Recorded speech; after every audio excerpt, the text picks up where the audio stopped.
Magandang araw mga ka-TH, this is GMD Kumpas Decoding. Magbabahagi na naman sa inyo ng isang Earthly Branches Prospective Spot. Bago natin umpisahan ang lahat, sana huwag kalimutan mag-subscribe dito sa YouTube channel ko. At ang GMD Kumpas channel ay nag-Facebook na rin. Follow na lang po kayo dito. Marami pong salamat. Okay mga ka-TH, diretso na tayo. Dito mayroon tayong makikita ang isang marker na nakahiwalay sa isang bato. Isa itong foot marker. So, mayroon itong matulis na dulo, makikita natin dito sa batong ito. So ayan ang direksyon niya dito sa may prospective spot natin. Dito naman sa unahan meron tayong makikitang dalawang bato na mayroong gap. So ayan, makikita natin dito meron tayong gap, at dito pag dumiretso tayo ay meron tayong makikitang kakaibang engraved markings dito nakalagay sa isang bato. Ito ay nakaukit. Ayan, meron itong pa-X engraved na may isang arrow, patulis na arrow. Ayan. So, napakaganda itong nakikita natin dito mga kapatid. So, meron itong gap. Diretso ito dito sa portion na ito. So, yan mga kapatid. At makikita natin dito ang isang marker na maliit. So, ayan. At ito ang kanyang pinaka-prospective na spot. So dito naman sa isang batong ito, so makikita natin na meron itong pang guhit-guhit na meron itong pinopoint na direksyon. At dito pa rin ang kanyang pinopoint na spot. So yan. Ang kagandahan dito sa pinapakita na given marker mga ka-TH ay meron itong back-to-back na direksyon. Ayan. Pag dito naman sa ilalim, sa pinaka-bottom niya ay meron itong direction pa rin. So kabilaan. At dito ay meron itong puzzle type na pagkagawa. So nilagay lang ito sa gilid para magkaroon siya ng kakaibang setup. So yan mga ka-TH, no? Subukan natin itong titrenching kung anong meron dito sa mga nakasetup na bato. So yan mga ka-TH, no? At dito ay meron akong nakuha ng isang bato na kulay pula. So yan. Ito ay may kahawig na hugis na heart o puso. So ito ay pulang bato na meron itong patulis din na dulo. At meron itong mga nakadikit na mga itim or mga black na carbon na nakikita natin dito mga.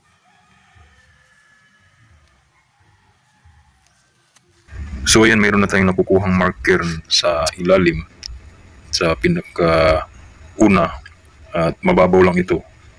So subukan natin sa susunod ang pangalawang marker kung anong meron dito sa isang spot na ito.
Okay mga katiits, ito na yung pangalawang pinakasunod ng pulang bato na heart. Ito ay yung bilog na bato.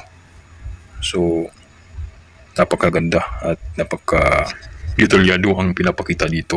Ito ay nasa 315 direction at ang opposite nito ay nasa 135 compass direction. Okay, that's all for today. Thank you so much for watching mga katiits, and good luck po sa mga project natin, at ingat po tayo at lagi po tayo magdasal. Thank you and good luck.